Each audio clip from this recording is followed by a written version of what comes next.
Welcome to the Deep Dive, the show where we really dig into the sources you share, aiming to pull out those key insights you need. Today, we're jumping into something huge: artificial intelligence. Specifically, how AI isn't just some far-off idea anymore, but, well, a tool you can use right now to genuinely change how you manage your personal finances. Our mission here is pretty straightforward. We want to sort through all the information out there, the stuff you've sent us, and give you the core takeaways. We'll unpack how AI offers these really intelligent solutions that can save you time, cut down on mistakes, and ultimately help you make the most of your money. Imagine, leaving some of that financial stress behind, maybe paying less interest, or just seeing your savings actually grow. That's what this deep dive is all about. And what's really fascinating, I think, is just how accessible these AI tools have become for everyday finance. It's moved beyond just big institutions. We're seeing really practical strategies emerge from the research that can boost financial well-being for, well, pretty much anyone. That sounds incredibly powerful. Okay, so let's unpack this then. Before we get into specific tools, our sources point to, 5 key areas where AI can really act like a financial superhero. Exactly. The first big one is automating control. So think about automating how you track income and expenses. This helps you avoid, that sort of wasteful spending. But it goes deeper, the research suggests. It's about removing the emotional side of budgeting. AI makes it less of a chore and more of an automatic system that learns your habits. So it's not just tracking, it's adapting to you. Okay, what's next? Second is strategic debt reduction. AI uses data analysis to figure out the most efficient way for you to pay down debts. It's smart about it, sometimes focusing on high interest, sometimes on small wins, kind of optimizing the path for you. Makes sense. Debt can feel overwhelming, so a strategic approach helps. What else? Third, AI helps in boosting savings, often through these clever micro-savings tools or even passive investing setups. Then fourth, there's optimizing financial outgo. This covers things like finding tax deductions AI spots or lowering your recurring bills. And finally, number 5 is enhanced security. Using AI to spot potential fraud faster, maybe block suspicious transactions, making your financial life safer. Okay, so those are the big objectives. It really feels like AI can build a whole financial plan, not just handle single tasks. And the sources also lay out some pretty clear goals AI can help you hit, right, across different timelines. Yeah, like in the short term, say 1 to 6 months, the idea is AI can help you cut down those little ant expenses, the small costs that add up by maybe 20%. Tools like Mint or YNAB get mentioned here. That's a tangible start. Definitely. Then medium term, looking out 1 to 3 years, the focus shifts to knocking out high interest debt. And the tools suggested are things like Tally or undebt.id. Tackling that expensive debt first. Smart. Right. And then long term, 5 years or so, the goal could be setting up an automated investment portfolio. Here, names like Betterment or Wealthfront come up. So if you connect all these dots, it's clear AI isn't just about, one little thing. It's helping build a whole framework for your financial progress, tailored specifically to you, much more than you could likely do manually. Exactly. So, okay, that's the overview. How does this actually work day to day? What's the first practical step someone could take using AI for their finances? Well, a really common starting point, according to the sources, is automated budgets with AI. These tools like Mint, YMB, Copilot, they do more than just categorize. They use machine learning to look at, thousands of your transactions, find patterns you might miss, like maybe you always overspend on Fridays. Okay, I could see that being useful. Right. And then it suggests adjustments. Like if you spend a lot on delivery, the AI might suggest, hey, maybe try these more economical options based on your actual spending. It's like having a little financial assistant looking out for you.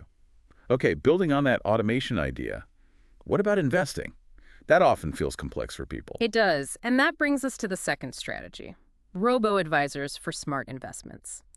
The big benefit here is they use algorithms, pretty sophisticated ones, to build and manage a diversified portfolio for you.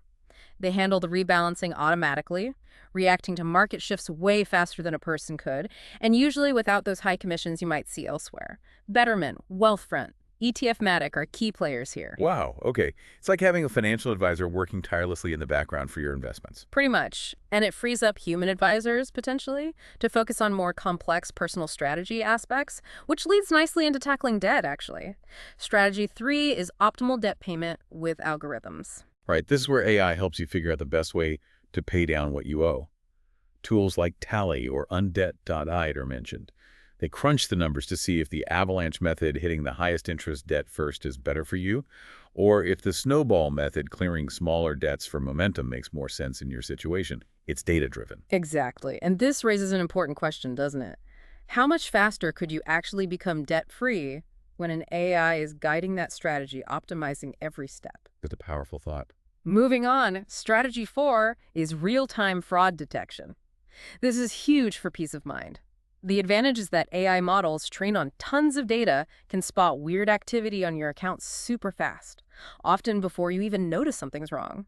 Think alerts from banks like Nubank or Revolut or services like Credit Karma. Yeah, getting that instant alert is crucial. Okay, strategy 5, automated micro savings. I find this one fascinating. It feels almost like magic, right? Tools like Digit, Opportune, or Acorns analyze your spending and just squirrel away small amounts into savings. You barely notice it happening. It makes saving effortless, which is key for building that habit. Absolutely. Okay, number 6. Automated bill negotiation. This one's pretty cool. AI actually contacts your service providers, think internet, phone, maybe cable, and negotiates for a lower bill on your behalf.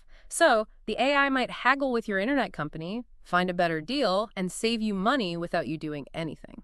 Tools like Rocket Money or Trim do this. Wait, really? The AI does the haggling. That's impressive. Yep. Saves you time and potentially awkward phone calls. I bet. Okay, number 7. Financial predictions for planning goals. This is about looking ahead. Tools like Pocket Guard or even Google Sheets with some AI extensions can analyze where you are now and project your savings growth, like how much you might have in 1 year, 5 years, 10 years.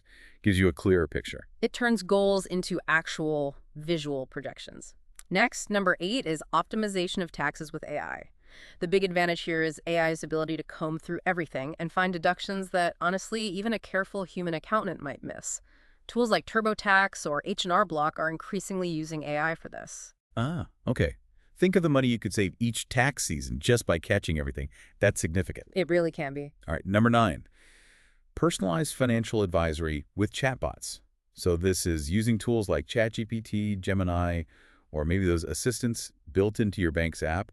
You can ask questions, get analysis, sort of consult on strategy. Exactly. And what's fascinating here is the 24/7 access. You get tailored advice, or at least analysis, instantly. That kind of access used to be a real luxury. True. Okay, last one, number 10.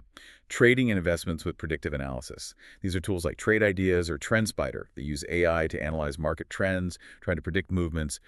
And this seems really important based on the sources you have, to be cautious here. Use these insights to complement your strategy, not replace it. Don't rely on them solely for decisions. That's a critical caveat. They're tools for insight, not crystal balls. Human judgment is still key. Absolutely. So AI sounds amazing, offers so much potential. But like any powerful tool, there have to be things we need to be careful about, right? What are the main challenges or precautions the sources highlight? You're right. It's not without things to consider. The research points to 3 main areas. First, and maybe most obviously, is security. We're talking about your financial data, which is incredibly sensitive. So you must verify that any app you use has strong encryption, uses 2-factor authentication. Basically, do your homework on their security practices. Good point. Protect the data. What else? Second is the potential for algorithmic bias. AI learns from data, right? If that data is skewed or incomplete, maybe it mostly reflects high-income users, for example. The AI's advice might not be optimal or even suitable for everyone. Ah, so the AI's intelligence is only as good as its training data. Precisely. You need to be aware that its recommendations might have inherent biases based on the data it learned from. Okay, that makes sense. And the third point. Human supervision. This is crucial. AI is an incredibly powerful assistant. It can analyze, predict, automate, but you still need to be the one making the final decisions about your money. Think of it as a tool to enhance your judgment, not replace it entirely. Right. So AI is your incredibly smart co-pilot, perhaps, but you are definitely still the pilot in command of your financial journey. That's a great way to put it. Okay, so wrapping this up. Our deep dive into the sources really shows that artificial intelligence isn't just for big companies anymore. It's genuinely become an accessible ally for you to save more, invest smarter, maybe finally get out from under debt. And the best part, I think, is how easy it can be to get started. The research suggests that you don't need to do everything at once. Just pick 1 or 2 tools that fit your needs, integrate them slowly, and you could see real results, potentially within just a few months. Yeah, the sources even give specific starting points. Like, if controlling expenses is your goal, maybe try Mint or YNA. If you want to invest without the constant stress, perhaps look into an account with Betterment. And if tackling debt is the priority, tools like Tally or undebt.it are designed for that. The options are definitely there. They really are. The technology is available right now, ready for you to use to transform your finances. The next step, it seems, is just taking that action. So the final thought to leave you with is this. What single area right now feels like the best place for you to start harnessing the power of AI in your financial life? Where will you begin?